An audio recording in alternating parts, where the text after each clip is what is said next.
What is up, RotoGrinders NFL Pick 6 Show, Week 17. It is Friday night, 8 o'clock on the East Coast. A little bit different as far as the time. We should tell you this as well. Next week, the information slate, Week 18, new time, Friday at noon. Apologies for throwing all these random times at you, but, you know, the holidays, just the show's landing on different days. We're scrambling here, but, yeah, Friday, don't fret if the show does not pop up for you Wednesday nights. Friday at noon, we're knocking out the Pick 6 Show, the information slate. Myself, different time, same fabulous, spectacular analyst as always, two of the best in the business. John Daigle, ETR, established the run. Rich Hribar, sharp football analysis. We have Week 17, a little bit more information.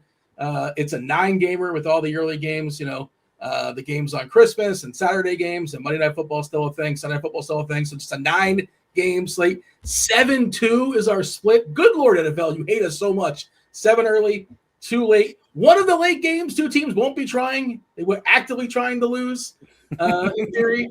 The Giants and the Raiders. I mean, the players in the field are going to try, but who's going to be on the field? Well, the Raiders, they're not letting Brock Bowers play. They're not letting Max Crosby play. All right, let's do it. Let's welcome everybody in here. Week 17. Daigle, how are things?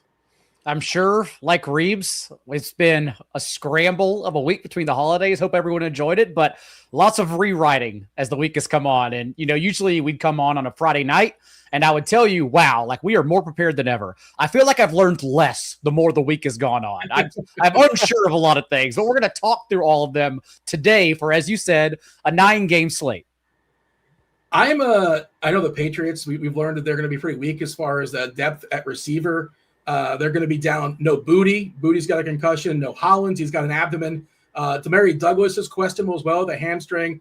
Travion Henderson also has a concussion. I'm seeing only like 4 players on our current roster. I'm going to learn, maybe I'll learn, no promises. Will I learn who Efton Chisholm III is? I don't know the first 2 Chisholms, to be honest. You know who Efton Chisholm III is because remember, Braden Hribar tried to play him in the Millie Maker like 7 weeks ago until he got healthy scratch and then had to take him out of his lineup. So Braden was actually well ahead of all of us. Is Chisholm popular in the Hribar household across the board? Yeah, Chisholm is the most Patriots wide receiver ever created. I get the final form. He's like the final form of the evolution. He's golden Vegeta of the Patriots wide receivers. The answer is, Dean, I don't think you'll see a lot of him, and it's probably because he plays slot, and that's probably a roadblock for him still, unless Demario Douglas is out. But we'll see if Demario Douglas is going to be out or not. But probably won't see a lot of him. You're going to end up seeing a lot of Kyle Williams by default because the outside receivers are all hurt. Mm-hmm. Earlier this season, I know we called it. I say we. I think I'm not sure it was Rich or John or both you guys. We were talking about we were on the Kyle Williams week. So maybe projections love Kyle Williams this week because he's going to be in the field a ton and he's going to be he's super cheap. He's 33. He's kind of one of those guys that kind of makes it work. And we'll see. We'll check back. We're doing this obviously on Friday nights. Plays for a team with a 28-point team total. Yes, and they're facing the Jets. Mention, by the way, weather. A little bit better as far as the weather. Obviously check back on Sunday, but Roth is telling us yellow-orange in Buffalo, yellow-orange in Cleveland. Not freaking out about anything just yet. Just kind of keeping an eye on it, but there's a couple games that may have something. So nothing. Yeah, I mean, I figured I'd throw it out there. I'll drop it in chat as well. Hey, if you guys are in chat and you're watching. Hey, Dean, we're in week 17. We've had one, I think, weather game so far this season, right? That is that impact. That was the Bucs Saints game. Was the only one that came through and was a hit. Yeah, because 7-degree Chicago weather didn't matter. The Rams Seattle this past week didn't matter. Yeah. The Jags and Colts shot out in a flood. Dean, you and I overstacked the snow game with the Bengals and Bills. Weather literally has not dented anything but ownership so far. It might be tried and true. As a general thought, I think the industry kind of overweights. Yeah. We talk about it all the time, man. You'd be way better now off not doing anything with weather. We are in the red flag zone of teams just not being able to score points. If you thought the Christmas Day games are bad, you just wait. There's going to be some bad offenses this week. Yeah, I was looking at some of the team totals. Pittsburgh, Cleveland, 34.5. Saints, Tennessee, 39.5. And again, Giants, Vegas. I want to get your, but we'll talk about it because like the guy projected to be the most popular play on the slate is on a team that very clearly does not want to win football games. And in late swap position too. Like it's kind of awesome, honestly, because someone's going to get pissed off in both directions. The absolute nut spot for running backs, and the price is perfect, but like, will they let him play, or do the Raiders just have to see what they have in like 32-year-old Raheem Mostert in the week 17? No, Dean, I think it's actually perfect way. If we were writing the script, or just it's a poetic wax to end kind of the full. We'll have week 18, which is kind of its own standalone thing, like kind of adjacent to preseason, but to end kind of like the full last main slate, where we have a team jockeying for the number one pick in the NFL draft, like objectively starting to sit stars because they want to win the game. And this guy's going to be one of the most highest owned plays of the season because the way he's tracking, like over 40% on like both sides. Yep. So I can't think of another better way to end this season than this. Man, there's a universe, and it's only like 6 weeks ago, where I 100% play Geno Smith, Ashton Genty, and Michael Mayer all together. And I'm like, hell yeah. But week 17 is not that universe, unfortunately. The Raiders are also very clearly signaling they don't want to win. They're signaling it very, very clearly. They don't want to win this game. Well, the Raiders don't want to win, but they're still going to have a head coach that wants to win. They're starting a quarterback that is probably going to start his last 2 NFL games. He's not going to try to fail. So maybe they don't give him the plays like this. Tom Brady's got to put a call in and just say, listen, just give the ball to Dylan Labe. I don't know. Tom Brady put the call into Mendoza. That's where he put the call into. Is he legit? Is he going to be good? I have no idea, but they're obviously going to be tanking for a quarterback. That's the priority. Yeah. I don't really watch a lot of college football. My understanding is like it's not that great as far as the quarterback pool. So by default, if nothing else, Mendoza is the top guy, but we're not sure if he's good or not. We gotta get to the playoffs first, and then get to the Super Bowl, and then give me 2 weeks to be a vegetable, and then I'll know more about the quarterbacks. Yeah, I haven't. Rich, you dig into this stuff, but probably later. I assume later. Yeah, later on. I don't get the chance to spend a lot of time in season on college football because Saturday's like the only time I see my family. So I get a chance to go full in. I know loose because Braden is obviously glued to this stuff. So when we were all 20 years old, we can just live sports 24/7 every day of the week. Does Braden know that it might be not really, but theoretically possibly Chisholm week? Is he aware that it's possible this week? I haven't spoken to him about Chisholm specifically. We've talked a lot of bad players though. Chisholm has not come up, but I'm sure he is on his radar. But I think the fact that it's all the outside receivers hurt means we probably still won't see Chisholm to the degree that anyone else is hoping for him to play. All right. Anything else we're going to say before we dive in and knock out the 3 games? I think we're good to go. Yes. Game number 1. Let's talk about Tampa. Tampa at the Dolphins. Tampa, of course, they still have a motivation. Big game next week, but I think they still have reasons to try to win this week as well. The Dolphins, it's long been over. They're home dogs getting 6 points here. Battle of Florida. I guess Battle of Florida is won by Jacksonville, right? Battle for number 2. Best team in Florida. Daigle, get us started here with the Bucks and the Fish. Even the chat came in quickly. Larry C guessed the 2 games we are going to be excited talking about. But honestly, for the first time ever, like the last 7-8 years we've been doing this together, I nearly changed up the formatting entirely. I was like, this slate doesn't deserve a 3rd game. Like I picked what I feel like is the lesser evil of all of them. But we could have just done 3 offenses and then positional plays. Like we could have done, let's talk about the Bengals, the Jaguars, and the Patriots and ignore every other offense the entire league. Because those are the 3 offenses that matter for this entire slate. But here we are with the Bucks and Dolphins. And I will say we are waiting out some key injuries, I believe. Like for instance, on the Bucks side, not only has Baker Mayfield been bad, but Tristan Wirfs has mattered this year. Baker, just a 60% completion rate, 5.5 yards per attempt with Wirfs off the field. We're Aaron Brewer starting center for the Dolphins. He's only missed 2 snaps the last 2 seasons. He got in a limited practice Friday, so he's probably going to be good to go. But regardless, we're also talking about Quinn Ewers, who may get played a little bit because he's still so cheap, 4,300 on DraftKings, but he's also a rookie quarterback against Todd Bowles, which is something I'm crossing off my list personally. Even going against Tyler Shuckton less month ago, Shuck got there because he rushed for 50 yards and 2 touchdowns. Through the air, he only tossed for 140 yards and a pick. Like, Bowles still got him. So definitely worried about this passing offense as a whole, but at least when we're nitpicking through pieces from this game, we can still tell ourselves a story that Ewers last week did make the offense longer, and that it was no longer dumping it off. Like, it was still a full yard more ADOT than Tua had offered all year long. And Jalen Waddle was still targeted on 41% of his routes, a whopping number from Ewers last week. So I'm still interested in Waddle, like as a single digit or skinny stack for this game, but that's kind of where my thoughts are right now on that Dolphins side of the ball. HN, the most expensive running back here on the DK slate. Obviously a lot of running backs are playing other days, have already played. Cook and Taylor behind him. As far as raw points, we currently have him behind Genty, who we'll talk about, and behind Taylor, third. Well, just barely ahead of Chase Brown. Rich, how are you feeling about these Dolphins? I'm concerned. I'm not really in on them. Certainly, I'll get some pieces of HN. I'm fine with it. I'm okay with Waddle, but I don't really know if I need any of these Dolphins. I can't imagine. I don't play enough lineups. I don't think I'm getting the Ewers. I just don't think that's necessary on this slate. How about you? Your thoughts for Miami, and then feel free to jump over to Tampa.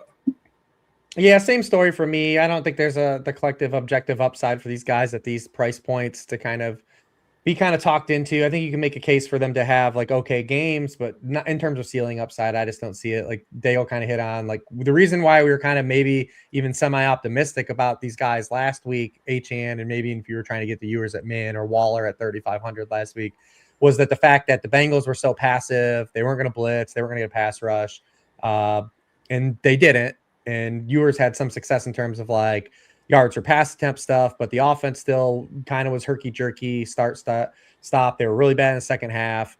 Outside of that 48-yard touchdown around Devin Achane, did absolutely nothing. He had 33 yards the final 3 quarters of that game. So I just am not going to play any Dolphins this week. I don't really see the complete upside. Maybe these guys get there, but I think it's more in terms of like a back end production. But like you're playing like the number 1 running back price on the slate, I don't think that's going to pay off. So just not going to play those guys. Bucks, you could talk me into a couple guys still potentially having upside just because these Dolphins team is so bad. I liken it similar to like the Justin Herbert situation from last week where, yeah, the last 5 to 6 weeks have been pretty gross if you look at it, like you zoom out. But you still got to keep going back when the spots keep telling you to go back. And this is another spot where we should be going back. This Dolphins defense just consistently gives up the bag through the air. Their only time that they've been good the past several weeks is against Brady Cook. And that was Brady Cook coming in cold, Brady Cook too. That wasn't even supposed to play. Came in just off the bench. They've allowed. Which may have been his best performance. Yeah. But just saying. Didn't have time to think about it. He's best when caught by surprise. But over their past 7 games, they had 5 QB1 scoring weeks. The only guys that weren't were Brady Cook and Aaron Rodgers. And in that Aaron Rodgers game, he still had 17 fantasy points and had his second highest completion rate of his career, highest since 2014. So you can still throw on these guys. I think that the Bucs still have enough pieces. We would love for, though, Grizzard to want to throw the football. Last week was a far cry from what they did that first game back. Mike Evans' first game back, I should say. That Thursday night game in Atlanta, they were pushing the ball the downfield, and we're like, all right, Evans is back. The band's back together. They're going to start to be a little more aggressive. And then last week, Baker Mayfield has his lowest depth of target of the season. They throw the ball 13% below expectations, 24% below expectations on the first down. And we're in this spot of like, do we believe in like faith of concept in this offense? And that's where we are, especially in a game that they're probably going to control on the scoreboard. But I do think Baker Mayfield is an objectively good play. I think Mike Evans is an objectively good play. My issue with this game is that Tampa just wants to win this game, stay healthy, and move on. They don't want to step on the throat of Miami. The more important game is next week. Miami probably is going to be down, right? Maybe it's just going to be the old Milton Berle game where they do just enough to win. Egbuka, he has not had 11 fantasy points, 11 on DK, where it's full point PPR in his last 6 games. I'm not going to go on a rant about pricing again, but seriously, just ridiculous. The one piece I do like here is Evans. I think he's the guy that can go like 102. I think it's absolutely possible. And then the situation at running back's annoying because, Bucky essentially is not going to get goal line stuff, and it's going to be Tucker, and then White works his way in there. And They're all kind of mucking off each other. I can't get excited about it. And maybe we don't know this. Maybe Baker Mayfield's playing hurt. It seems like I think we do know. I think we do know that. But like they're not telling us. This is like they're not even giving us like hockey upper body, lower body, right? I don't think you're giving us anything there, but it seems like something's going on there. So yeah, I want to throw to Daigle, but yeah, how are you handling the Bucks? Doesn't seem like we love Miami so much, but how about the Bucks? Like you said, that you wanted to make it the Pick 5 show. You didn't want to have. I really did, especially when I came in first and suggested Raiders Giants, and then had to step back and be like, wait, I think my brain is scrambled. Let's just get to this. Let's just get this Dolphins Bucks game over with.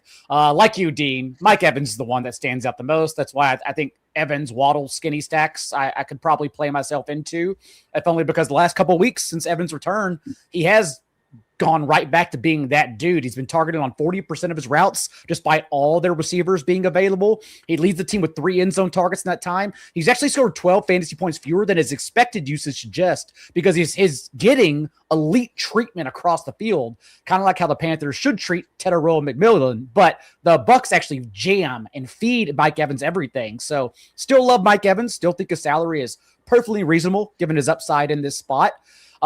And I can't imagine playing myself into Bucky Irving. I tried it last week. We talked about Baker Mayfield and all of us liking that spot, and so got on some Baker Mayfield quads. But it's still the same thing with Bucky Irving, is that you really need the touchdown in between the 20s, because now since he returned, Sean Tucker's handled 7 of 8 goal line carries, and Rachaad White is still intermittently used just enough to where it's annoying, like it's nagging Bucky's ceiling. There's something enticing at Bucky's price at, with 19 touches last week, with still 6 more routes than Rachaad White, despite not seeing a target. It's just it's an extremely tough run out. So I'm more interested in the skinny stacks here with Evans. Yeah. Anything else there, Rich, as far as Miami and Tampa? Shall we scoot along? No, and what makes Evans stands out is we always think about like how the slate's going to be played. And one thing we look at, now we do this on Friday instead of Wednesday, so we have a little bit better grasp on these things than we're just kind of speculating. Is that it looks like the field wants to play this slate with mid-range running backs, and then to get to Jamar Chase and Trey McBride, and the higher that next tier of wide receivers underneath the top guys probably are going to be underplayed. I think Evans is in that group. Olave is going to be played, but I think it's going to be underplayed relatively to what he offers, just because people are getting to Chase and not being able to pay in that price range. It's going to be a lot of Jacoby Myers, probably a lot of Wandale again, and then a lot of Stephon Diggs at his price point. And that just like tier of pricing is going to be overlooked, I think, in structurally how a lot of gamers build out this week, which makes Evans stand out because he has a lot of ceiling at that price point still. All right, let's do it. Game number 2, Jacksonville at Indianapolis. Indianapolis getting 5.5 at home. One of the bigger totals on the board, 48.5 collectively. The Colts technically, mathematically still have a chance to make the playoffs, but, lots of goofy things have to happen. As far as Jacksonville, they're officially in. They have a really, really good chance of winning that division, and a really, really small chance, but a chance to get that number 1 seed in the AFC. Unlikely, but at least they have a chance. Rich, I've been kind of, dumping on T-Law this year, but I took my L last week. I took it, and I don't take it every single. Once you take it, you don't take it every single week, right? And last week was the show me game. Finally, he shut me up. Like, here's the big game against a legit defense, and I guess the Jags have arrived. Now they're in a dome. We love a dome this time of year. A 27 team total. Lawrence looks great. Finding out his partner is a little trickier. We'll have that conversation amongst Thomas and Myers, and if you want to throw Strange in there. How do you feel about Jacksonville and Indy? What do you got? By the way, Rich, quickly before you lead off, we talked about it last week as a litmus test, and Rich is about to go into details that Lawrence proved us wrong, but we talked about it as having more confidence in the Bo Nix side, whereas of course the great Squirrel just had more confidence in, well, what if I take on Trevor Lawrence? So Squirrel took down pretty much every DFS tournament he played last week because he double stacked Trevor Lawrence with RJ Harvey coming back, which is also why we're not Squirrel. So good on him. Good friend of ours. I wasn't aware. Yeah, great dude. Rich, Jacksonville, Indy. How do we squirrel it this week? It's still hard. I mean, we have confidence in the Jacksonville side now that because they delivered on the road against that Denver defense, had all the answers against Vance Joseph blitz. I mean, Lawrence was 12 of 14 against the blitz in that game. and you're going indoors against this Colts team that's been just very up and down defensively. I mean, they played an awesome game defensively 2 weeks ago in Seattle, and then just got absolutely dissected by Kyle Shanahan and Brock Purdy on Monday night. They're getting Sauce Gardner back this week, but also DeForest Buckner's back on IR. So like you don't have a lot of confidence in there, but they've showed up a little bit. But we already saw Lawrence have a top 10 game against them in the rain a few weeks ago. So you feel good about him being able to deliver here. He's not as easy to stack, especially with Sauce coming back. Because I would have probably said just like give me the high upside guy. Because the one thing about Jacoby Myers is like he's completely fine, viable cash game play, floor game play. But I mean he's been under 50 or fewer yards in 4 of his 7 games. The Jaguars gone over 71 yards one time. He's kind of like Jacksonville Juwan Jennings a lot. You know, he doesn't get a lot of yardage, but he's got touchdown equity, and he's in an offense we believe in. But he is like priced at a point too where like you do want a little ceiling from your guys in the 5Ks. So I would like a little more ceiling, I think, from him. And then Bajal Tutin came back to practice. We thought he was going to miss the rest of the regular season, which my thought process was to just play this like the 49ers, was to just what if I just play Lawrence and ETN and just get all the touchdowns. And now if Tutin is going to come back, which we don't know for sure if he's going to play it or not. But if Tutin was out, that'd be the way I'd want to play it. Because now with Sauce coming back, you don't have like a tremendously glowing spot for Brian Thomas, which we would have had. Again, you don't have a lot of ceiling. And then you've got kind of Parker Washington and Brenton Strange on the outskirts that are capable of having good games, but then they need stuff to kind of facilitate those big games. Like last week, you had a clear spot where Surtain was going to guard Surtain, and we were going to have stuff funneled through Parker Washington in the middle of the field with Brenton Strange, and that's why those two guys led the team in receiving last week. So it's a little harder to diagnose this week with the Colts side, but they're the tricky team now. But because we have faith in the offense in totality. Philip Rivers, man, he's convinced us. It doesn't look great, the ball coming out of his hands, but he's been. Well, I don't have faith in Philip Rivers still, but I have faith in the Jaguars. Oh, okay. Well, yeah, we'll talk about Rivers there in a second. I'm curious the Daigle's thoughts. He moved the ball functionably. We'll talk about Rivers. I'm not saying about Rivers, to be clear. We'll have that conversation. But yeah, Daigle, knock out the Jags, and then feel free to jump over to Rivers and the rest of the Colts. Rich pretty much summed it up that the person I have the least confidence in is Parker Washington, just because, yes, like we talked about with the Jets having Sauce Gardner all year, like we talk about the Broncos every single week, naturally, whether it's right or wrong, because wide receivers have gotten the best of Pat Surtain, quarterbacks naturally force balls the other way away from him. Thus, the other receiver pops up against Denver as opposed to the wide receiver one. I think Brenton Strange is probably the one you have the most confidence in. If someone wants to get overconfident and stack and double stack BTJ, maybe even play like all 4, just trying to take on the passing touchdowns with Lawrence and Myers, Thomas, and Strange. I don't hate it at all, but yes, much prefer trying to figure out and parse the Jaguars touchdowns here, just because, as you said, I have zero faith in Philip Rivers. And I was biting my lips, my tongue. I wasn't going to rain on everyone's parade Monday night because it is fun. Let's have a little bit of fun because obviously nothing else is fun right now in football. Like the football's really bad objectively. So let's have some fun and see a 44-year-old just whip it around. But that's not a Philip Rivers stat. You know, last week, 17 fantasy points, a QB 14 finish, I think it was. That's a 49ers defense stat. That is not Philip Rivers. And so this week, it's Caleb Williams, the Bears. Sunday night's going to be hot against Chicago. But this game, I fear like an absolute dunk is coming with the Jaguars winning by 30 points, because this just doesn't seem like what the Colts do match up well at all with the Jaguars. Remember, we talked about last week not playing Harvey, and he got there because he ultimately had 70 receiving yards. Helps out a lot, especially on a site like DraftKings. But if they're just going to run into the teeth of Jacksonville's front 7, which again, that's the whole reason we didn't play RJ Harvey, because no one does that successfully.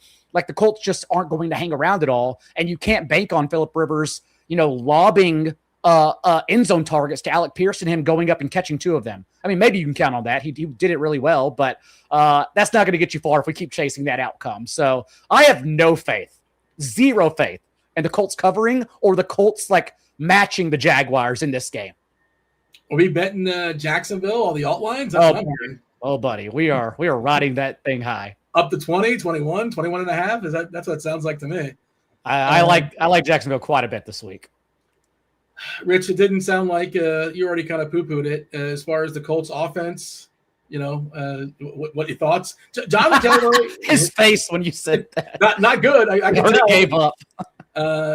By the way, I was looking at two different projection sources. I was looking at the RG projection source and the Blitz projection source.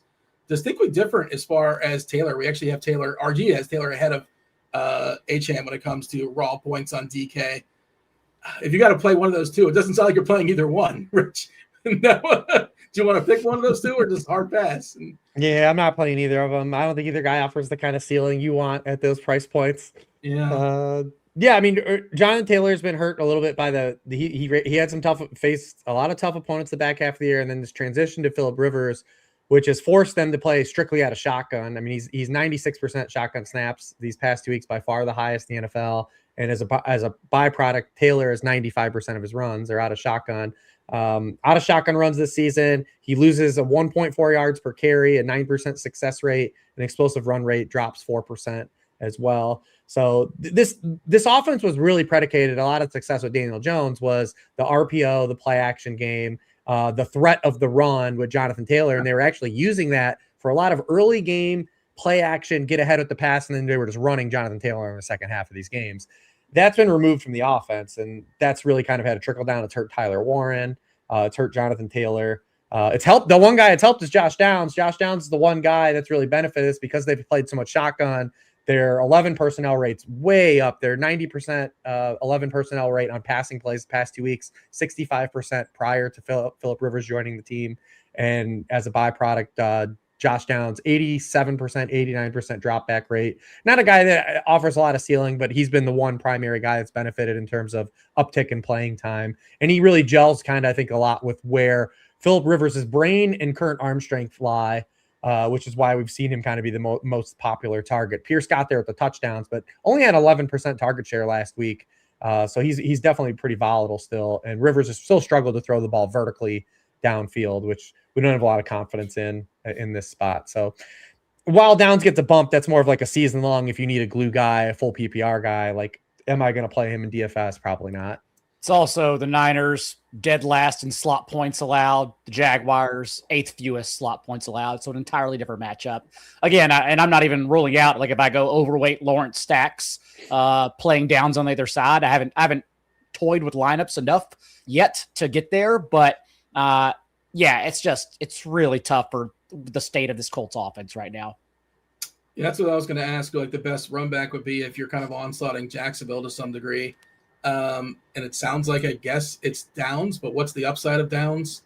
I'm looking at like the 4K receivers in that general area, like Mitchell, Shaheed, Trey Tucker. I know we're going to talk about the Patriots who are cheaper than that, but is that just kind of dead, a dead spot? Is there somebody we like better? Yeah, I think there's guys. I mean, and to be fair to the Colts guys, I mean, they played that whole game in the rain 2 weeks ago against this team, basically with Riley Leonard for 3 quarters of that game, and we saw Pittman get 12 targets. Pierce had 8. Like I said, I think we'll see more down. So it's like there's still probably going to be target volume here for these guys because it's the Jaguars. They're going to push some passing. So I think there's still an opportunity here for these guys. It's just I don't know what kind of ceiling we have with any of these plays. Darius Slayton's 3.9. I feel like we talk about him every single week. 3.9 in DK. Don't think Daigle didn't notice that. Yeah, another good spot for. Maybe that's why you wanted to feature one more week to watch Darius Slayton drop a touchdown pass for you. I mean, I have to see it through. I've done it so many times. I've got to do it one more week. Except this time you have the number 1 overall pick eyeing you. Although Kafka does have a chance to go full Lovie Smith, and that's what Pete's going to do. Pete's the Lovie Smith in this situation, like 100%, right? Pete and Gino, like they're the Lovie Smith side. They're good. I feel like doesn't management put a call in and just like force them to stop? Like. They can't. Not when they're playing the game. I don't know, man. They would just be playing Cam Miller, Dean, if that was the case. Well, they're not making it super, super obvious. But the Jets are. The Jets are, Dean. Yeah, you're not that Gino's great, but he's better than Cam Miller. But yeah, it's a fascinating point. And then the Giants. Now we're just kind of getting the Giants. Like I can't think of the guys. The whole week is off the rails. It's okay. The interim coach.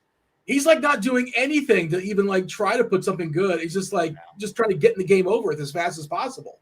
I don't understand what he's doing.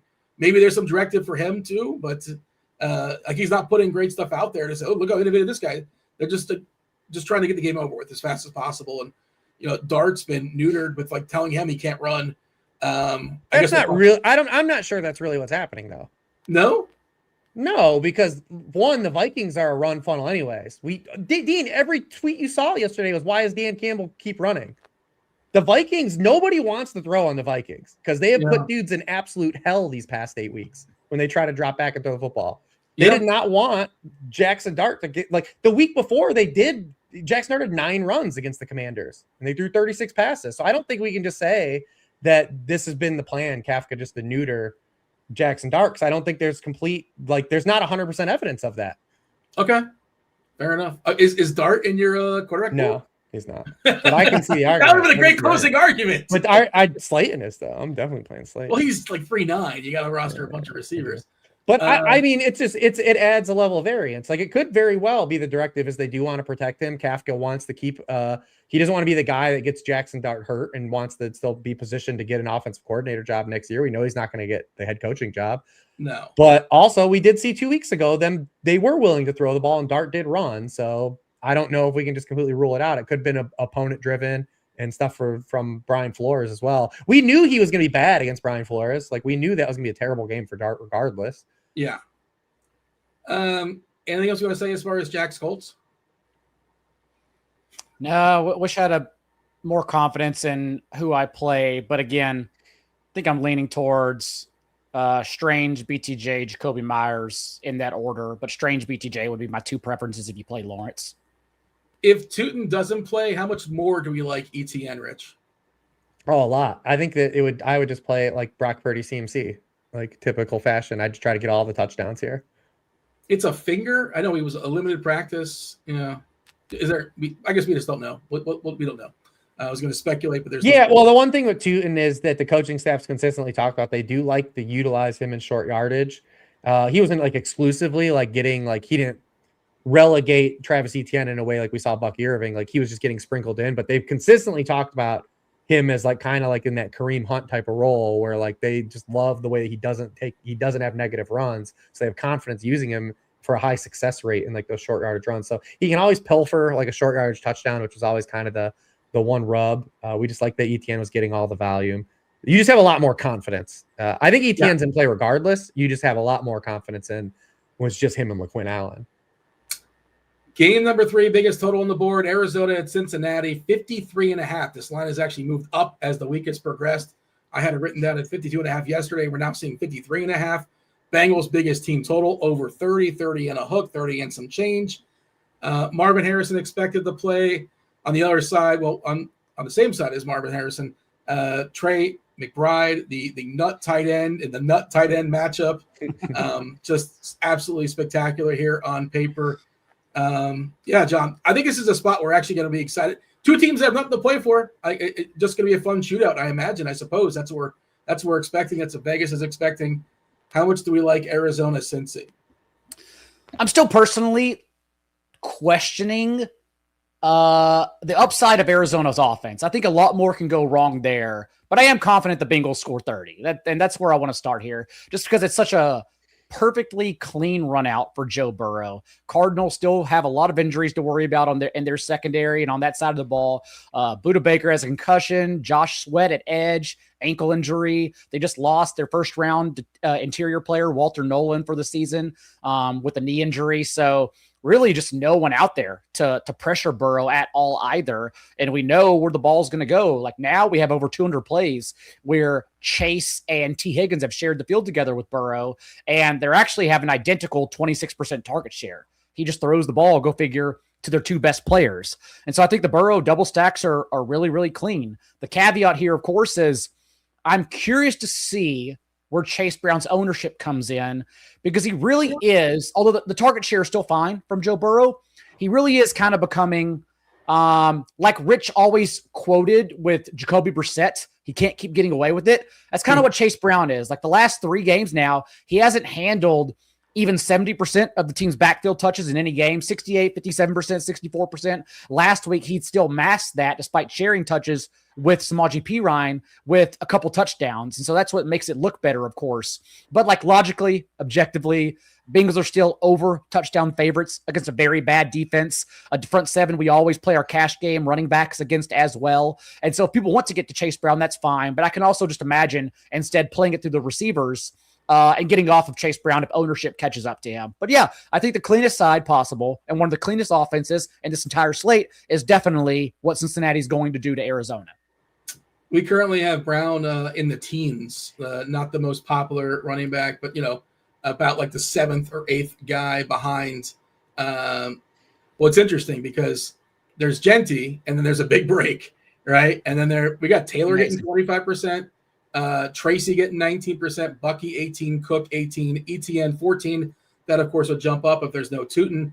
And then Brown, Barkley, Achane. That's our players that are in double digits currently on DK.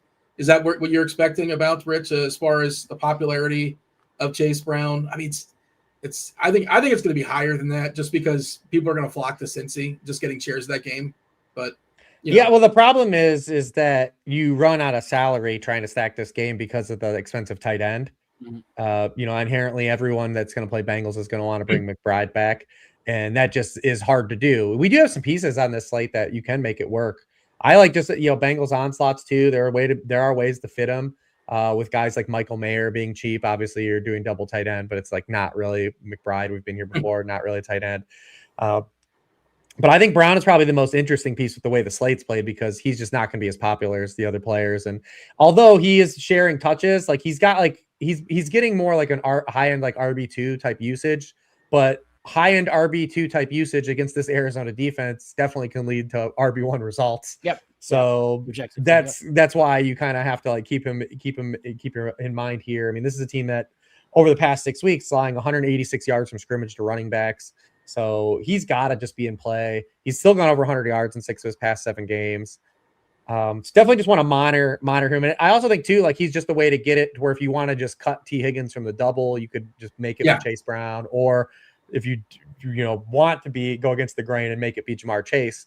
Because his just in terms of projected ownership, very rarely do you see the guy that is the most expensive receiver on the slate also. Oh, I guess he's second, right? JSN's the most expensive, but be a 30% owned guy too. So you can see how the gamers want to build lineups. They want to build it through Chase and McBride, and then that's going to get to Burrow as the quarterback. And then you're really cutting salary. Like you're up against it. At that point when you start to stack this game, because Chase Brown also got a bump, but he's the most intriguing piece, I think, to monitor in terms of ownership because he is high leverage on a lot of things that are going to be popular in this game. Yeah, low ownership. He's definitely like a good play. He's a more interesting play. I still wonder if a couple of these guys we're projecting for higher ownership, like Bucky Irving, just naturally get cut. Even Ashton Genty, and I know there's like 1,000 difference between him and Chase Brown, but when those guys get cut out, I wonder if the field then drops down at receiver and just goes up to Chase Brown. And maybe, at least on a Friday, we're lying about his ownership currently. I think Janty is going to be super popular now that Ramondre is not going to be able to draw anything away from him. Yeah. I mean, we'll have that conversation. We hit up running backs, obviously, but that's certainly on paper. It looks amazing. Projections love it, and I understand why. It's my own little paranoia, just sort of afraid, but maybe you should be in like that'll be a conversation we have between like large field tournament stuff and stuff too. But they luckily aren't going to push Colton Miller at least this week too. So that's nice. This would be I mean, they're sitting down Crosby, and Crosby's been playing through stuff all season long, and I guess he's upset he's not going to get to play. But certainly, it's very clear why they're sitting him down. But so, Rich, if you're playing a Burrow stack, prioritize, Chase Brown, Jamar Chase, Higgins. It sounds like you have Higgins third if you're stacking with Burrow. Yeah, and I mean, Higgins can still get there, obviously, in terms of touchdown equity. But I mean, Jamar Chase is just like, and we're also due, I think, for one more eruption Chase spot, and I think that there's a pretty signal this could be it. I mean, he only has he hasn't caught a touchdown since week 7, so feels like a real good time to kind of have one more like into the sunset game against this Cardinals team that has been just losing everybody over the course of the season. I mean, Daigle brought up Sweat and Budda Baker, but during that game, they also lost Garrett Williams for the season. They lost Walter Nolan for the season. They're just down a lot of bodies as we finish the season. While this Bengals team knows they're still bringing back Zach Taylor, at least they're telling us that. And we know that like these guys are still going to play to finish strong. They still had a really high pass rate over expectation last week against the Dolphins. And the Cardinals are going to throw the football while they can too. So it's a game that sets up for a lot of volume. I think we'll even get the volume back for the Arizona side as well, but that obviously they take a little bit more step of faith because Marv coming back is really dumb that this team can't figure out how to use these receivers. When it's like Marv just touches the field and they just like forget how to like use anyone else outside of Trey McBride. Yeah. He does muck stuff up for sure. And yeah, how do we prioritize Arizona here as runbacks, John? We mentioned McBride. Of course, he's going to cost you. There are some cheap tight ends if you want to go the other direction. Mayer for the Raiders certainly looks pretty interesting. I think Taysom Hill on DK at least is playable. Mm-hmm. He's 2.7, and I guess his usage is only going to bump last week. They're talking about that being his last home game. Maybe that's the reason why. We're not sure, but they certainly don't have many alternatives at running back these days. But yeah, talk about Arizona. How much are we prioritizing it, John? How much are you going out of your way to get McBride? All the way out of my way, like averting life and doing something completely opposite rather than talking about football, living out my dream and going to bake bread in France for minimum wage, which was the second option that I wanted to chase in life. So I'm going that far out of my way to get Trey McBride this week. It's just the absolute nut spot. Even last week in a quote unquote letdown where he scored 6.7 fantasy points, he led the team with a 26% target share. He led the team with 100% of their red zone targets. Like, Trey McBride was still that dude. It's just the touchdowns didn't come. So going all the way out of my way for Trey McBride. It gets really complicated after that. That's why I'm not so excited about this game too. For one, if we're talking about the outlook for Jacoby Brissett in the passing game, like we saw what happened last week when they don't get the volume because the Falcons hogged the ball for 77 plays and kind of kept it away from them. Thus, that ended Brissett's 6-game streak with 40-plus pass attempts in a row.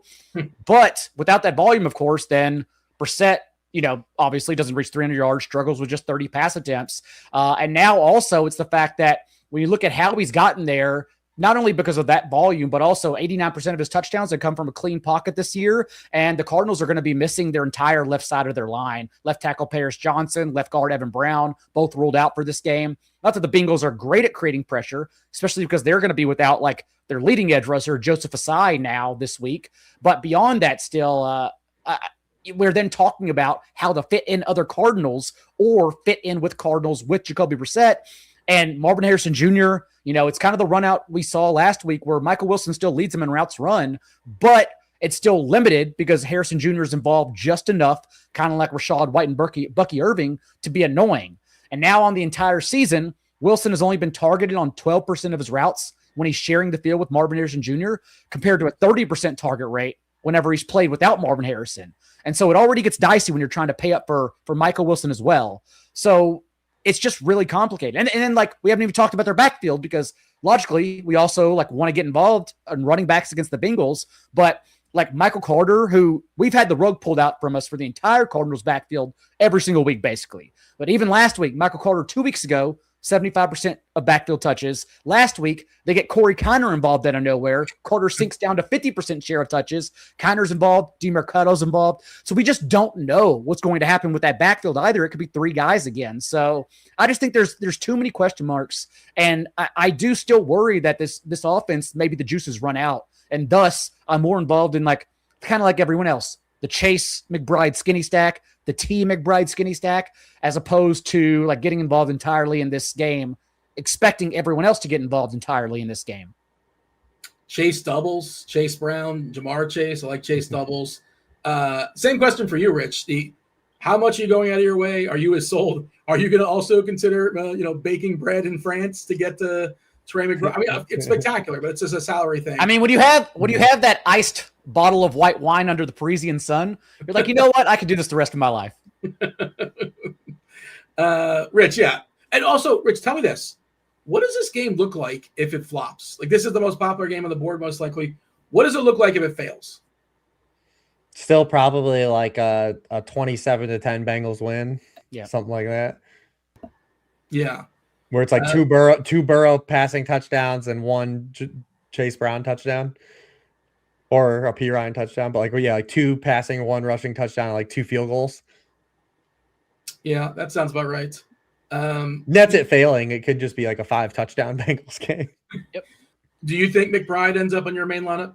Yeah, I think so. Just because, like, imagine like Trey McBride hitting and like you fading it and just like the most. It's like dude, like Ray Charles could see this shit coming. It's like the worst tight end defense in NFL history versus like the guy that's with the best tight end all year, who has like no off splits like that matter with or without Marvin Harrison. Like nothing changes for him. Like his usage is basically identical.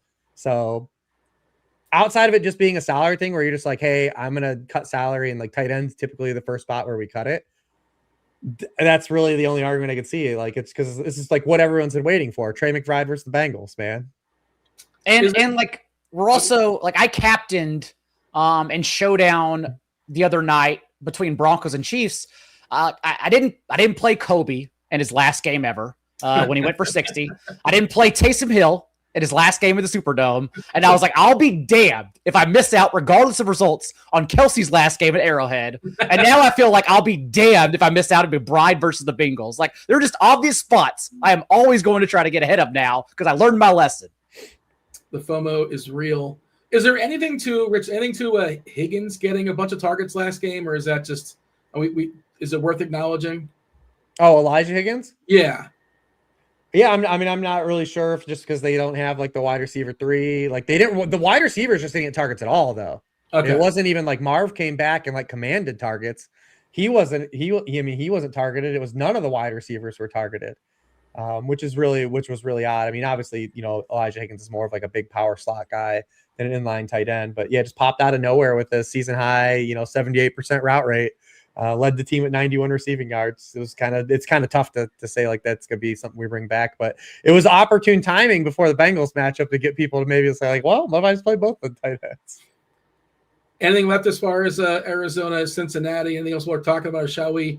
I'm still more optimistic in general that they'll still be overall fine. Like it still would be like a collective bounce back spot for them to have volume because they might not get run on to the same capacity that they got ran on last week. I mean, they only ran 56 plays. It was their second fewest in a game. What really was their undoing was their early down success was really bad. Early downs, Jacoby Brissett 10 of 21 really kind of sunk them in terms of efficiency. But this Bengals team is still one that we want to target. Even Quinn Ewers, just under 9 yards per pass attempt against them, 260 passing yards in his first career start. No pressure on him whatsoever. They only blitzed him 12% of the time.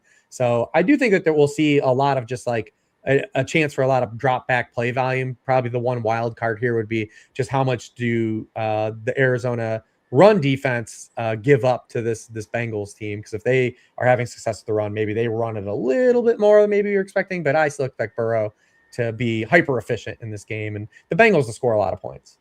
It's also annoying on the Cardinals side because Marvin Harrison Jr., despite dipping to fourth and routes run on their team, he still led them with 2 end zone targets too. So it's like 30 yards and 2 touchdowns are in Marvin Harrison Jr.'s range of outcomes. Yeah. Burrow, but they really weren't actually Huey. They weren't really smothering McBride. Like there was no like double coverage rate that stood out for them.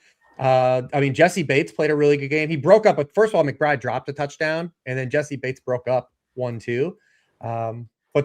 Because if it was just smothering McBride, you would say like that would be signal for receivers to get stuff too, like the actually primary targets. Like for like Higgins' usage was completely out of nowhere because Michael Wilson wasn't involved at all in the game. He only had 3 targets, and Marv only had 3 targets. And McBride still had a high target share. I'm trying to think of a way to be different in like stacking Brissett with McBride, but it's not that much more for Burrow, and Burrow clearly seems better. Obviously, you never really know, but ownership and Brissett, even though he finally flopped, went up in price. Yeah, I mean, I'll never figure out the algorithm. I don't know how it works, but well, it has to be project. It has to be ownership, right? There's got to be some major influence that we don't know about ownership. I would think so, because again, a lot of players that get played that have been really bad, they don't lose salary for whatever reason, or it goes down much lower than it goes up. Because Brissett wasn't as popular the previous 2 weeks against Rams and Texans because everyone was waiting for the train to stop. Yeah, and then everyone came back and played a lot of him because he hit in those 2 spots last week. and didn't hit. The Walter White, nothing stops this train. That was Arizona for like a month and a half or so, whatever it was. Because Igbokwe through that stretch was still getting played because everyone's like, well, he's still getting the usage. We're going to keep playing him. Yes. Justin Jefferson's another one too, right? I wonder what he's going to be next week. Brissett might be is he going to be the cash game quarterback too? Who? No, it's going to be Brissett. No, Lawrence or Burrow, I think. Yeah, okay, it'll be Burrow. Everyone's going to be up to okay. It's just, I think it's just going to be Burrow, right? I think one of those two. I mean, yeah, depending on, we'll see how things kind of shake out. But I think it's going to be one of those two. I'm looking to see if there's anything different. Actually, we have May pretty popular on FanDuel as well. If you have the salary for it. Yeah, May, Burrow, or Lawrence. It can be one of those three, I think. Yeah, and if anyone I think is paying down, they're just going to play Shuck at 52. Yeah. Is that a good segue? Is that a segue? We're going to talk about our favorite quarterbacks on teams we've not yet discussed. But yeah, Burrow, Lawrence, I think is going to be where everyone starts. Does somebody want to hype up Shuck? Is somebody have Shuck on their list by chance, or no? I don't think I need to get there, but I can see it. Yeah, it's just constantly. We keep talking about what this Titans defense consistently allows. Now it's Shuck's turn. So yeah, I mean, continuing to add carries as well. Like, I don't hate it, but I'm so on this slate in particular. I'm so obsessed with Burrow, Lawrence, and May in particular that I think I'm really just gonna have to run three guys and figure out the stacks in between. I think that's what the field's gonna do too. Like there's 18 quarterbacks. I think it's going to be pretty condensed in those three. Like it's more than it typically is. A quarterback generally doesn't get to 20%, but we might have 20% quarterbacks this week with those guys. Who's on your list, Rich? Well, yeah, I think Shuck's in play still, probably more on FanDuel than DraftKings. But if you do need that salary, I think there's probably a good chance for him to be a guy that can even flirt with the bonus again. What we did was we saw last week, everyone was kind of like, oh, we're going to play Audric Estime or Evan Hall. And Kellen Moore was like, I don't want to hand the ball to either of those guys. And they threw the ball 13% over expectations, 16% over expectations on first downs. Tennessee, number one pass funnel in the NFL. Teams throw at the highest rate of expectation against them. So even if Taysom Hill's not even has the same role, I think they're going to still be pretty aggressive in terms of volume of just circumventing like the quick passing game for the rushing game and have a lot of dropbacks for them. Tennessee, outside of getting that pass against Chris Oldukin last week, was still a team we were targeting, had allowed 8 straight QB1 scoring weeks. So I think Shuck's going to have a lot of volume. He's still more of like a floor-based play, though, because he doesn't have a super high touchdown rate as well. But he's definitely in play if you just need the salary and you need that guy to get you like that 17 to 20 points, right? Like that Brissett zone that people were so frequently targeting. And he runs a little bit, too, which you also get in your back pocket. And I also had Drake May. I was so excited to play Drake May doubles, and I still am going to play them. But when we were gonna have a really hyper aggressive Ramondre slate, I was so ready to play Drake May against that for leverage. But I still think he's in a great spot to keep rolling because the left side of the offensive line is still out for the Patriots. They're a team that also just hasn't run well in general all season, so they might just have to throw. And now the target tree is condensed. You've got clear stacking partners in Stephon Diggs and Hunter Henry, a paydown option in Kyle Williams for a guy who's just going to be on the field more for a team that has a high total. So I think Drake May just stands out as in that spot too. But I really wish we were going to have chalky Ramondre to get leverage on that aspect. And we talked about Baker. I'm going to play Baker too. John, what do you got on your list? That's it for me. Drake May as well was high on my list, just because also, the stacking options are so cheap in Kyle Williams and Hunter Henry that, you can tack Diggs along. Like, you can get there with all 4 players, especially because, like, this is a divisional game that Mike Vrabel may want to stick it to. We can also run at the score if we want to go for Drake May being MVP here, trying to steal it from Matthew Stafford the last second. It's all in the range of outcomes. So, I am – it was a tough spot on paper last week against the Ravens, and he had his first career 300-yard game. So, I want Drake May in the best spot possible. I want to nuke Drake May. I want 3 stacking partners. So that also playing those cheap guys allows you to get up to Chase, McBride, all the other players we've talked about. Plus 330, Drake May in the FanDuel Sportsbook. Stafford, the heavy favorite right now, minus 400. What is the scenario where May jumps him? I guess they have to be the number one team, most likely, and just a bunch of touchdowns here. Who do they play week 18 in New England? I don't Dolphins, right? Dolphins. Okay. I think it is. So they got to win out, and I guess they need some help. They need Buffalo to lose probably, or not Buffalo. Denver. They need Denver to lose, right? I would imagine. I think that's a team. Yeah, I think it's probably just thin. I think that just Stafford has this thing won. You think it's over? Probably. Stafford probably gets a little bit of a name value nudge. Yeah, and he gets like preference. kind of a little legacy award too. Yep. A little legacy vote for Stafford. He's won it before, right? Hasn't he been MVP? No. He's never won it? Mm-mm. Super Bowl MVP. No, he wasn't even Super Bowl MVP. Cup won it. He was Offensive Player of the Year, right? With Calvin? Okay, I thought he wanted that one. Okay. Yeah, so this is his last chance, I would imagine. So, I would imagine Stafford has it pretty much won at this point. Probably. But we haven't seen Drake May play the Jets yet. So this you is never know. They give like the 70-year-old actor, even though, this is your last chance basically. And then the young and check back in a few years. You got to make another good movie. Dean, not only has Stafford never won MVP, he's only gotten votes one time in his career. Was it the Super Bowl year? Was it that career high year before he got injured? The 2023, yeah. You're on mute, Dean. No, I'm still on mute. Dean, you're still on mute.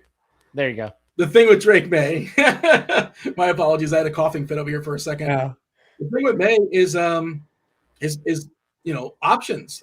Obviously, there's a couple of tight ends, but we may have a really, really thin target tree, which we don't typically get with New England.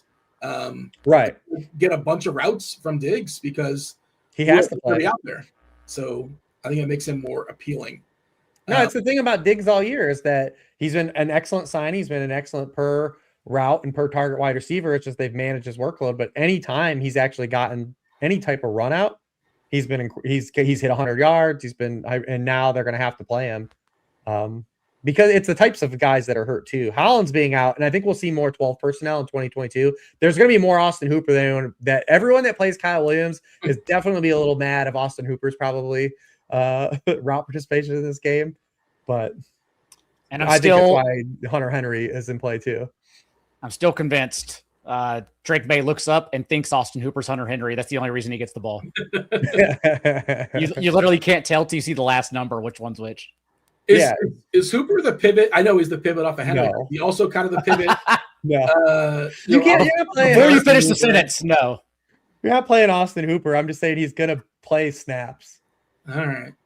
I'm just trying to way to maybe get away from Michael Mayer, but maybe Michael Mayer's just good chalk. We'll talk about him in a second. Well, Michael Mayer, maybe you have to just hope people don't get to him in the sense of they just don't play the two tight end lineups. Yeah, or they're just not playing McBride. McBride right.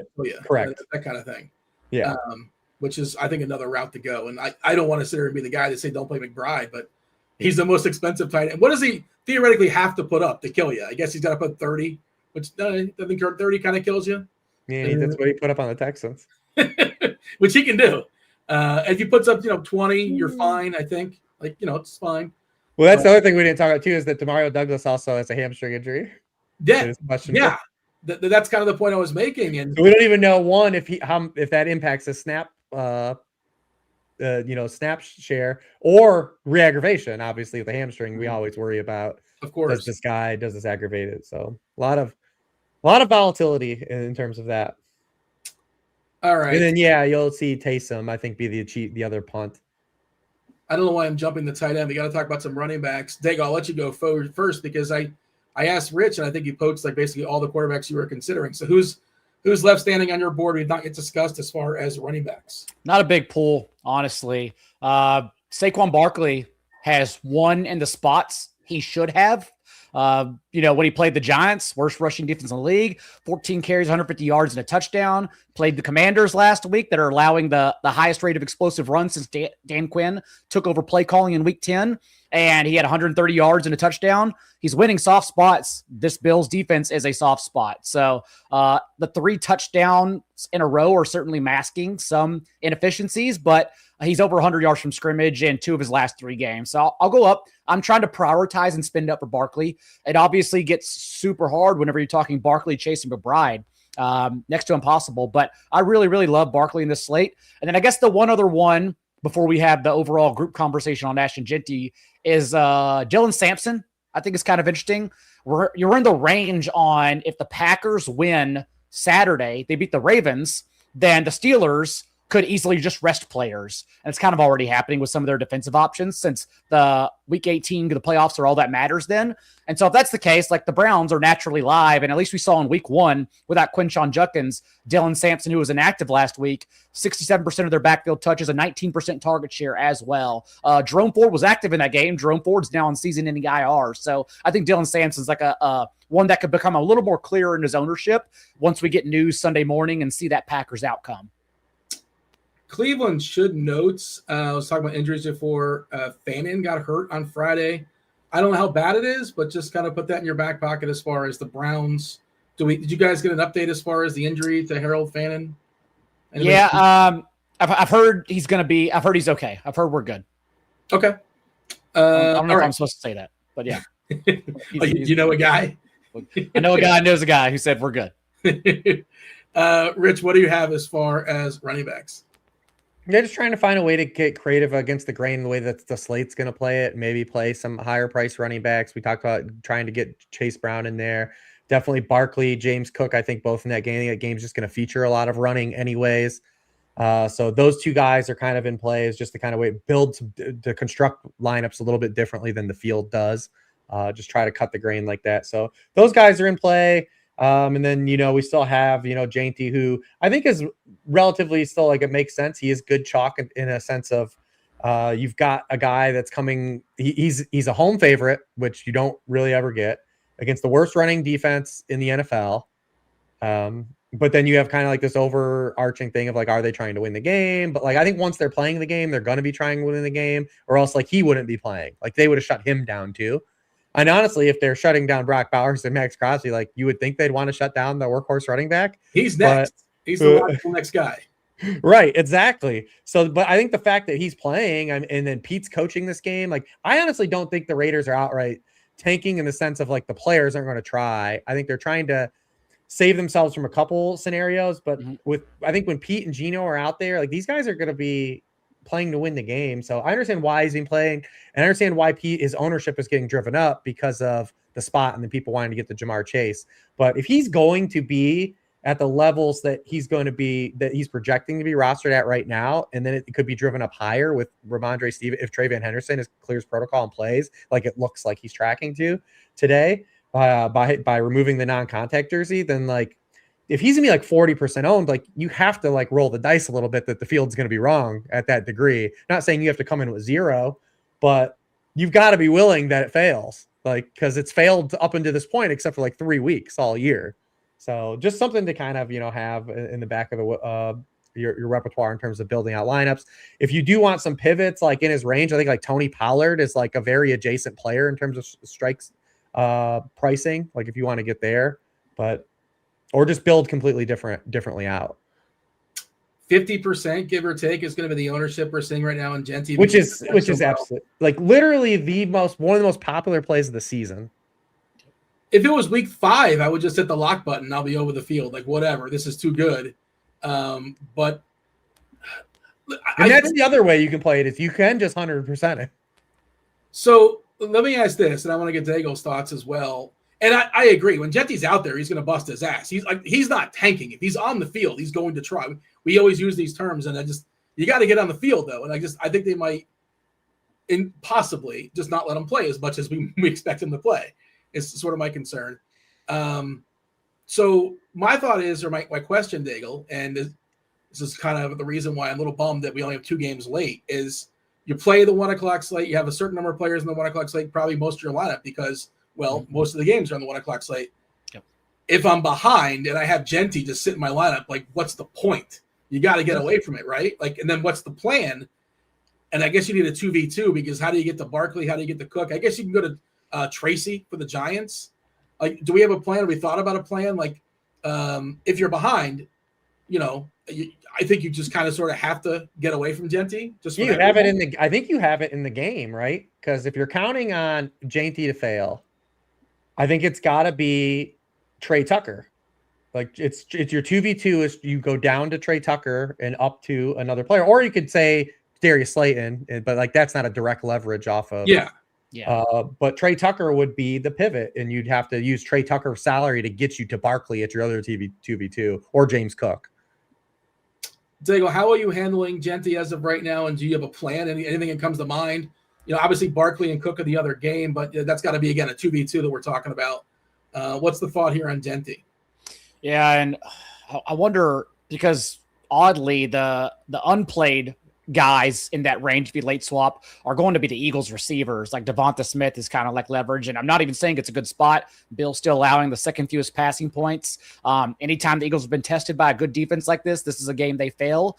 But it is like that's the leverage because everyone wants to play Barkley instead, knowing the Bills have no talent to keep up with a player like Barkley in terms of the running defense. So I think that's like the ultimate leverage. But ultimately, like, I'll probably start building as if I'm just not going to play Genty. Like, I can't imagine wanting to play a 50% player with this wide range of outcomes. So I feel like, getting on Travion Henderson or something is probably better for me because, like, that's a player who can match the ceiling of Genty without having to play into Genty's ownership.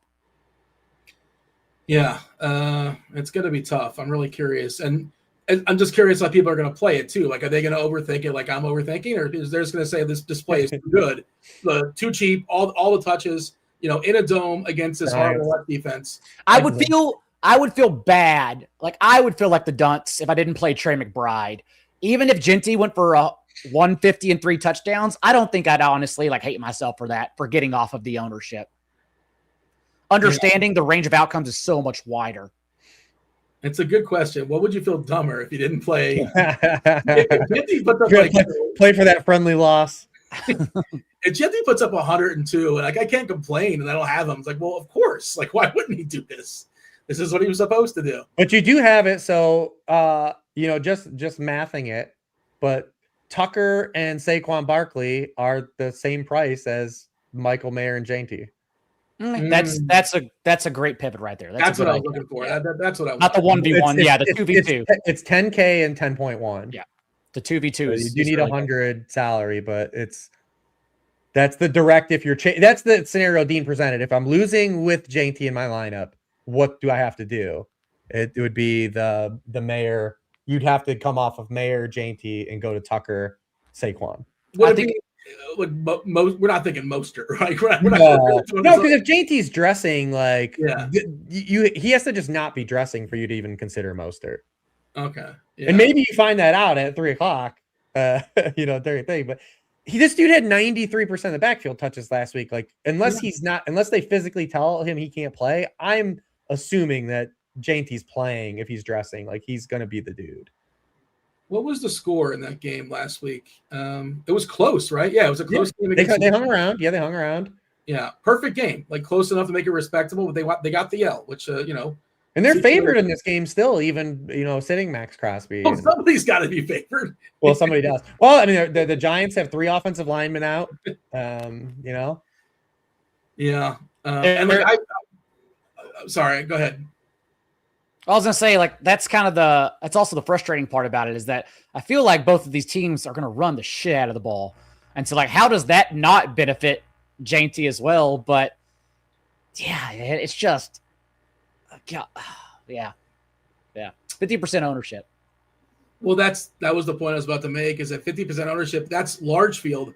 I focus, my main lineups are like the SPY, like the single entry stuff. And it's going to be 75, 80, 85% in those contests. It's going to be but let's not be real about it. This slate's probably not as much as JT failing as it's about the Bengals failing. Okay. Mm-hmm. Yeah. Because they're the 1:00 game. They're going to drive the rest of the slate. And there's only 2 games late, but if the Bengals fail, that's going to impact what you have to do so much more. But you already told me the Bengals failing even isn't completely terrible. We at least get 2 touchdowns out of Burrow. Probably, yeah. Probably. Yeah. Okay. Is there anybody else? You do have it. Because the problem is there's going to be no receivers owned in the late slate. That's yeah, I think that's true. Nobody's playing any receivers on Buffalo. Probably not Philly. That's the game of the week, right? Right, Philadelphia and Buffalo on paper. At least the NFL is going to tell us that, but it's not really going to be a. Nobody mentioned Jalen Hurts. Nobody mentioned Josh Allen. Which is interesting. I understand why they weren't mentioned. Yeah. It's tough, man. I could definitely see the league is telling us that too. Like this game is like a pretty low total for these two teams to be involved. Obviously, it's warranted with the Eagles and what they've done offensively this season. A lot of their games have gone under, so they've been really making their totals lower. And then the Buffalo Bills have just, leaned in on just this aggressive run game. And I get it for good reason. They objectively think this is the best part of their personnel. But the counterpoint is anytime the Bills have actually had to throw the ball, they've thrown the ball effectively. So like it shouldn't this is like the game that Joe Brady's playing, right? And this is what's so frustrating about this version of the Buffalo Bills versus other ones is that they still have success throwing to these jamokes that they have out there, and they completely just still try to just win the game through rushing with Josh Allen. It lets teams hang around. Like they had no business playing a close game against the Cleveland Browns last week, and because they just put on the 5 condom offense, man. Like you're like, all right, well, I guess we might lose here. Like we're in a way closer game with a team we have no business hanging around because we just didn't aggressively run our offense through the best player in the NFL. Who's got a better receiving core? Whatever Buffalo's rolling out, or whatever's left of New England this week? I think easily New England. Easily right? New England. Yeah, it's just Shakir, Palmer, Shavers, Cook, Miko Hardman somehow found his way. But anytime the Bills have been pressed, that's why we talk about Super Josh. Anytime they've been pressed to be aggressive, they're good. They're still good throwing the ball. Like Josh Allen has good passing metrics to these guys. Anybody left as far as running backs we want to talk about? Not on my sheet. No, we had ETN, Pollard. We kind of covered the bases. Saquon, James Cook. I'll still give a shout out to Travion Henderson at lower ownership. Like I could see a world where I come in with May and Travion with all these other Patriots guys, just because he's the kind of player that like can match a ceiling, 100 yards and 2 touchdowns, even if he's splitting touches in this kind of spot against the Jets. The concussion probably scares people off even if he's active. So I still like Travion Henderson too. Dale, give me some receivers who we've not yet discussed. That's the thing. Not many for me.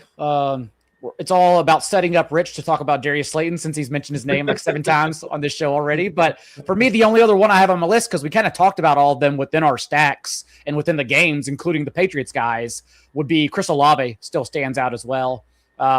Without, since they traded Rashid Shaheed, not had Devon Bailey the last couple games, Chris Olave's been targeted on 40% of his routes with Bailey off the field in that time from Tyler Shuck. So I think Olave's volume still against this Titan secondary is still pretty good at his salary. Rich? Yeah, I like those mid-range guys, Olave and Mike Evans, just because I think they're going to get overlooked on this slate. Again, just the way that the lineups are going to get built. But I really like those guys in that price range. Their projected ownership. I think there's a lot of upside for those guys. And then, just the other cheap guys. I think we're going to see a lot of Kyle Williams. So are there any pivots down here? Obviously, Trey Tucker is the one guy said, like, with Bowers being off the field. Like, we know he's going to be on the field 100% of snaps. He's our new Marcus Valdes-Scantling. Like this guy's our cardio king, but he has a 27% target share with Bowers and Jacoby Myers off the field, and he's facing this heavy aggressive Giants defense. So if he's got a chance to hit some big plays, we've seen him in like his spots too, like against the Cowboys 4 for 47 and 1, Titans 5 for 70, Commanders 8 for 145 and 3. We'll never see that here, but he is hitting those spots. And then Slayton. The Sims completely always want to push Wan'Dale because his season-long stuff is influenced so heavily by his 2 spike weeks with Jameson Winston and Russell Wilson, and then he had another good game with Dart without Darius Slayton. But his actual splits with Dart and Slayton playing, we've talked about it before, like are just so much more tighter. I mean, with Dart and Slayton on the field, Wan'Dale's at 0.97 yards per out run. Slayton's at 1.70. He only has 5 more targets than Slayton, 46 to 41. And then the Raiders, we know we get a lot of the single high. Patrick Graham cover 3, number 1 in the NFL, and Dart has targeted Slayton on 30% of his routes for just under 3 yards per out run on those single high looks. So listen, if you want to watch a guy drop a touchdown one last time, it's here. It's on the table. It's not just it's not going to stop week 17. Why wouldn't he drop it next week too? If it's the week where Darius Slayton doesn't drop the touchdown or pull his hamstring and have to come back, because him and Woody Marks are just on the greatest run of all time of leaving games and coming right back a few plays later. But if it's the week Darius Slayton hits, that means it's got to be the week Baker hits, because like they can't go off on opposite weeks. It has to be together. I just want to note that I don't think I heard JSN. He seems like an interesting pivot away from Chase. Seattle's a motivated team as well in Carolina. My only problem with Jason as a direct pivot off of Chase is it's like you're playing the 1v1 game and not building like a different lineup. Like I like just going structurally against the grain more than just like pivoting off Chase. But I can see you can build a relatively similar lineup where you just are hoping like Higgins is the guy that hits there. Ken Walker's also back in our lives in the main slate, Dean, and you didn't shout him out. Dean, you got to go back. You have your chance now. Dean, we have one more week. One more week to make a lineup that's Baker Mayfield, Kenneth Walker, Darius Slayton. Who else can we get on here? Who are the guys this year? Justin Jefferson fortunately already played, so we don't have to play him. Jefferson already played. God. So who would be the Martingale lineup this week? Egbuka, kind of, sort of. I think he's one of the shit. Yeah, it might be Egbuka. That's your stack partner with Baker and the lineup that won't hit. Yeah. Yeah, it might be Egbuka. I'm not sure who else we're missing. Oh, by the way, can I circle back just for a second? Because I did see a question in chat. We didn't talk about either one, but somebody's playing a season-long team. They're very kind when they ask the question. I'll throw this to John. You guys, of course, are answering a ton of start-sit questions on your respective sites. Jalen Warren or Kenneth Gainwell? You got to lean amongst those two. It's such a tough matchup again. Well, I think I go Gainwell and take the receiving points. But also, like we said, if it's Mason Rudolph and not Rodgers, the structure of the offense changes. They're not benching Aaron Rodgers. I don't know. Not in week 17. We still haven't seen like that stuff happen. Christmas time though, Rudolph. There you go. That's why it would happen. The narrative of it. Aaron Rodgers, he's gonna stand down when he hears that argument. Because here's the problem with the late rest, like Daigle said, is that you're pulling guys after preparation for a whole week. Mm-hmm. And that's why I don't think it's going to happen with the Rams guys either, because people have tried to pitch the thing with the Rams won't have anything to play for on Monday. And it's like, yeah, but these guys all prepped the whole week. Like, they're just not going to start Jimmy Garoppolo in a week where he took no first-team reps. Like, the same thing with Mason Rudolph. I am still going to play Blake Corum, though. Yeah, well, that's fine because he's part of just the base offense. But the same thing with like Rudolph. Like Rudolph has taken no first team reps, so like, why would they just insert him in the lineup? Although I want Myles Garrett to get the sack record against his nemesis Mason Rudolph. That's all I want. That would be a great story, though. Oh yeah, look at that. Yeah. That would be perfect. He's got to throw his helmet again, right? Well, you just have to hope Rudolph comes in then at some point. Yeah. Didn't he throw his helmet? Am I making that up? I feel like he grabbed his helmet and he hit him with the helmet. He hit him with the helmet. Yeah. He hit him with the helmet. Okay, that's right. I knew there was some kind of helmet incident with Garrett. Speaking of suspensions, by the way, is Gainwell going to get a boost receiving wise with the absence of Metcalf? I mean, speaking of terrible, horrendous receiving cores here, Thielen, MVS. Yeah, you didn't try to push Thielen on us. And no, I'm grateful. I'm not dusting off Adam Thielen. Scotty Miller is on the. Oh my! This is Ben Skowronek. This is a heck of a group here for Pittsburgh. Dude, that game is so bad. Is it happening? It's happening, but is it really happening? Is it happening from our purposes? But Gainwell will get a little more. Who's the Martingale tight end? This is I'll just build this line. Is it Tyler Warren? Is Tyler Warren the Martingale tight end? It's been a while, right? I feel like it's been a while. Not necessarily his fault, but I love that you're building one right now. I'm trying to think who else it could be. I'm kind of giving it a quick scan. I think it might be Tyler Warren. I think you're right. Out of all these options, yes. We might not have the salary for Tyler Warren in the Martingale lineup. I don't know. Don't have the salary for it? Because they remember, Dean, the salary's going to go down. Yeah. So the Martingale, does he count? I mean, is Kate Otten qualify? Like, nobody really plays him anyway. No. Because he was in a guy that, everyone. He was in a guy that like was a bag holder this year. It's definitely Tyler Warren. The answer is actually Taysom Hill. We've been trying to make that happen for a while. That hasn't happened. No, we haven't played him though, have we? I did accidentally, at least once. I think just once. I think I played him one time on DK. It was an accident. I meant to click and it did not work out for me. We're done with receiver. Yes. Moving on. I don't. Sounds like we're on to tight end. Yeah. Well, Rich, the tight end. Give me who you think's going to play well, and give me who you think should be on your Martingale team. Well, we talked about all the tight ends. I think I'm going to play Trey McBride, obviously. If you're paying down Michael Mayer's $2,500, I guess the one we didn't talk about was Juwan Johnson, is just because like thin target tree, pass funnel. So Juwan Johnson's definitely in play. and then you have cheap Taysom as a pivot, and then Hunter Henry. Like that's it, man. That's the pool. Yeah. Double tight end for the Saints. Like roll out Johnson and Hill. Yeah. I'll play if I play Lawrence, I'll play Strange, but I'm not going to play Strange out of a Lawrence lineups. Is Fannin a good play if he's playing? Is he still in play? I know the game environment's hard. Do you like 30% target shares? I do, but I don't like teams with a 15 team total. But true. Well, then I mean, yeah. Yeah, I mean that's where they've been now. All these spots that look bad for the Browns. It's just this guy gets so many targets.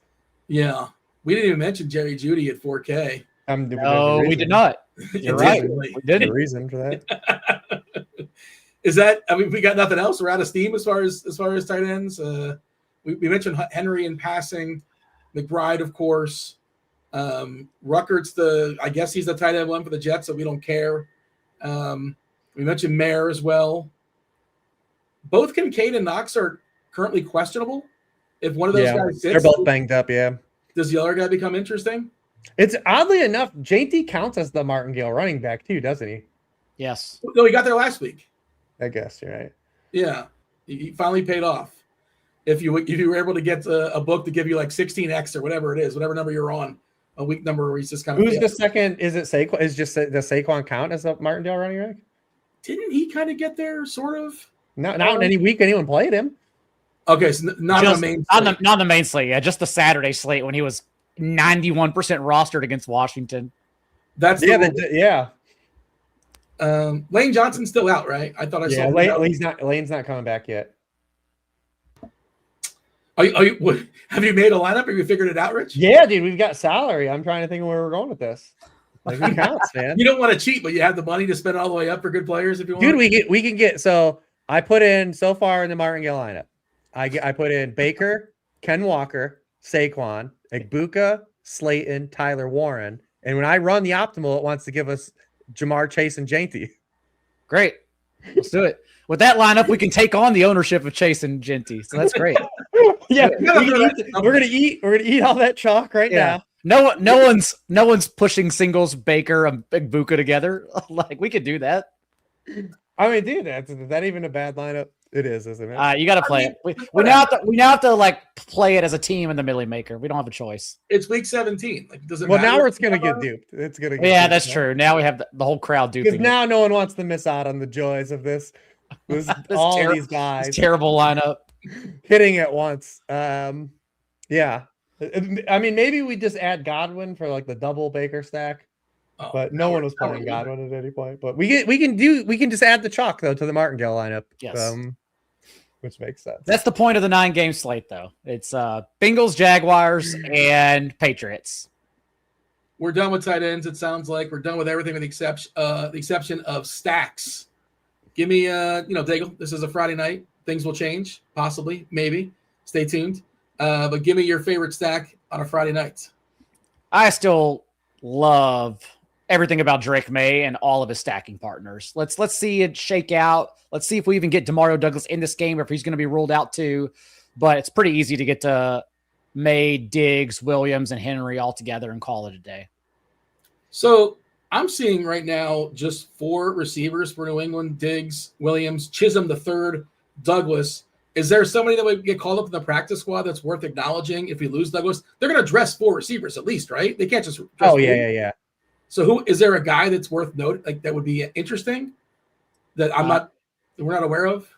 I'm digging into their roster currently. It's probably a 3K player, I would imagine. Well, also this is why Hooper's going to play more than you think he is.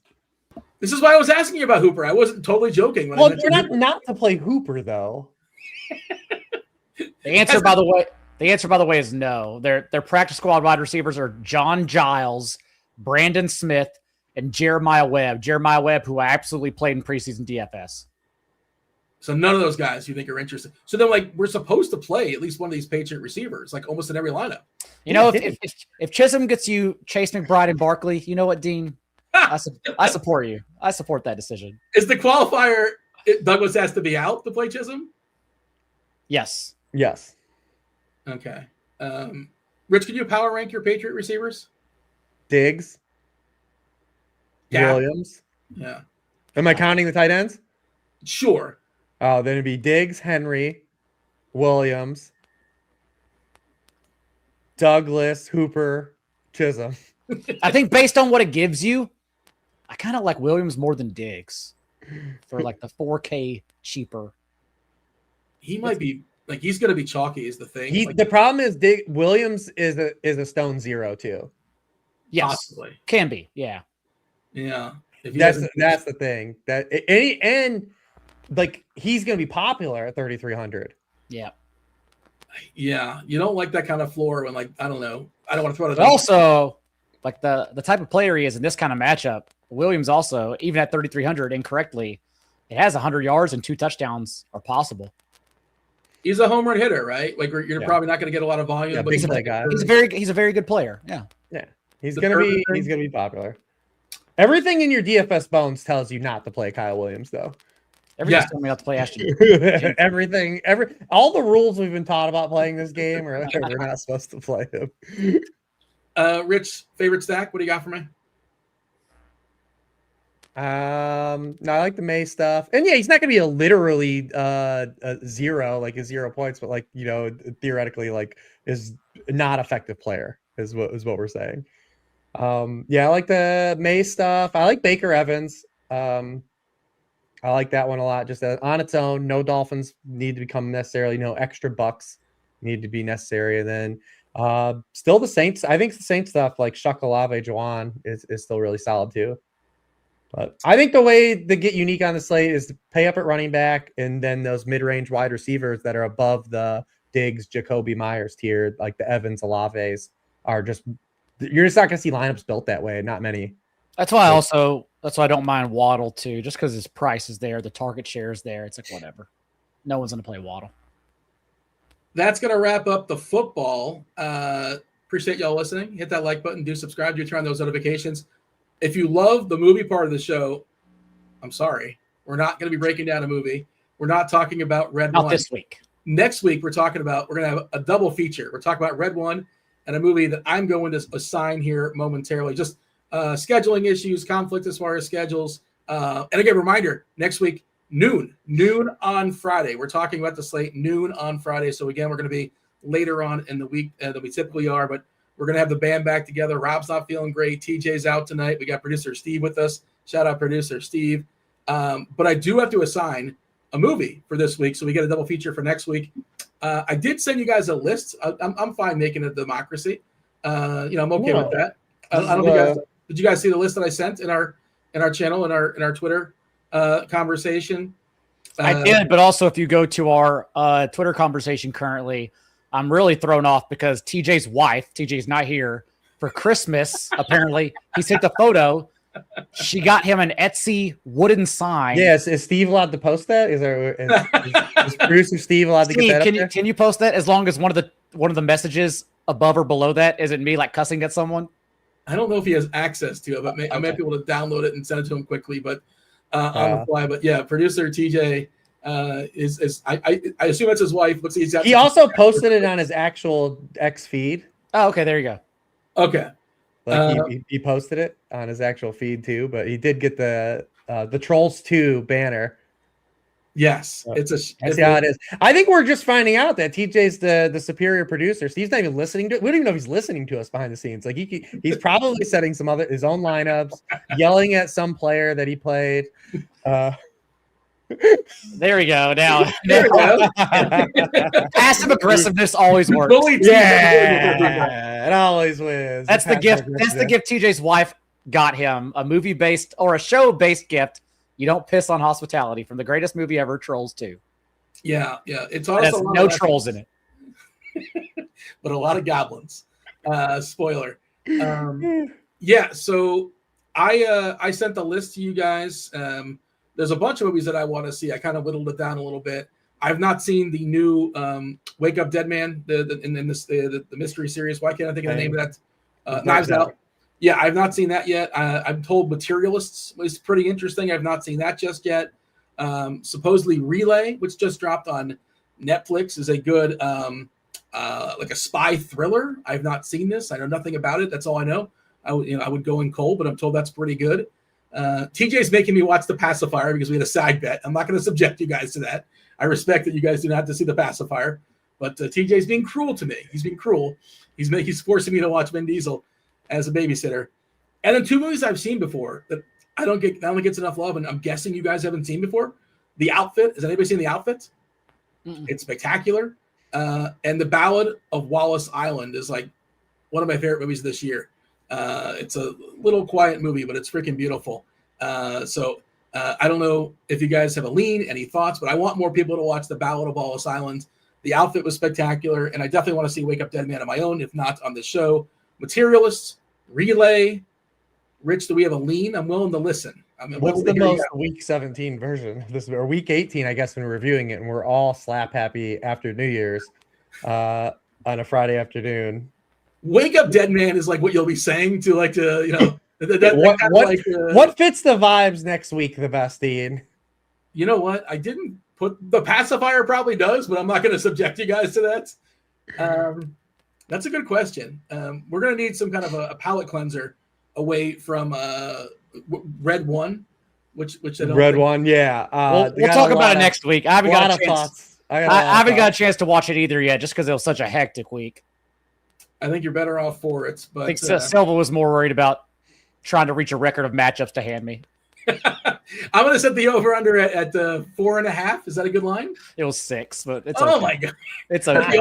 It's okay. The over. They're fun to write because now football's kind of predictable. Like not what we do, like in leveraging field, but talking about football, yeah, you kind of know what everyone's doing now. Is Silva tanking? What's the over-under for last week? I think we're all just trying to get to week 18 to put out the abbreviated versions of everything we do. Silva has a live team in the main, though. I know that. Oh, nice. Yep. They are the Silva, Levitan, Leone team in the main event. $2.5 million to first, is it? I think it is. Awesome. It's in 12th place. Yeah, it's a McBride team too. So, Dale, you have anything? I'm not going to ask Rich. We know the answer. No, I mean, I still got quite a few. I had a really good season long year, and it really just hinges on the Niners. And so when you're throwing 5 Niners at everyone every single week. Last week, I was down 60 plus points going into Monday night to a good friend Jim Sanis of FanDuel, and I watched the first half.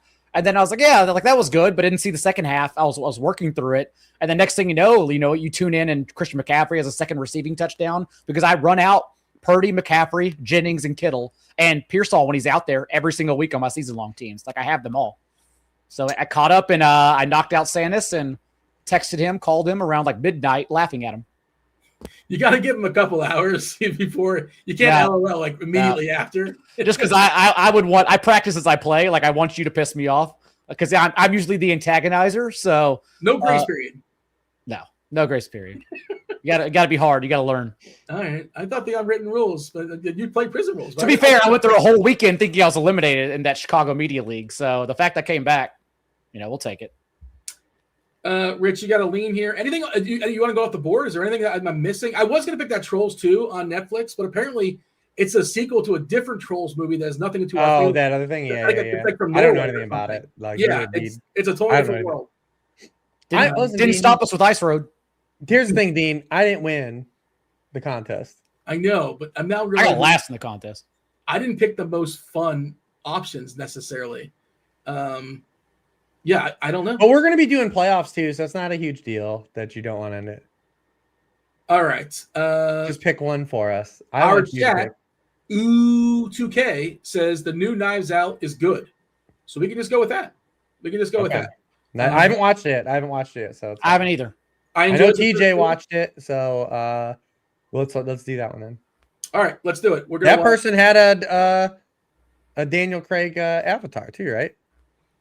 They did. There you go. No coincidence. They pick Let It Ride. I love Let It Ride. I love that movie when I was a child about sports horse racing. Richard Dreyfuss. Anybody ever see Let It Ride? I have not. It's amazing. I mean, if you like gambling and the horse racing in particular, but I don't know if it holds up. I've not seen it in 20 years or so. But we should step aside and get out of here and let you guys enjoy your Friday night. Do hit that like button. Do subscribe.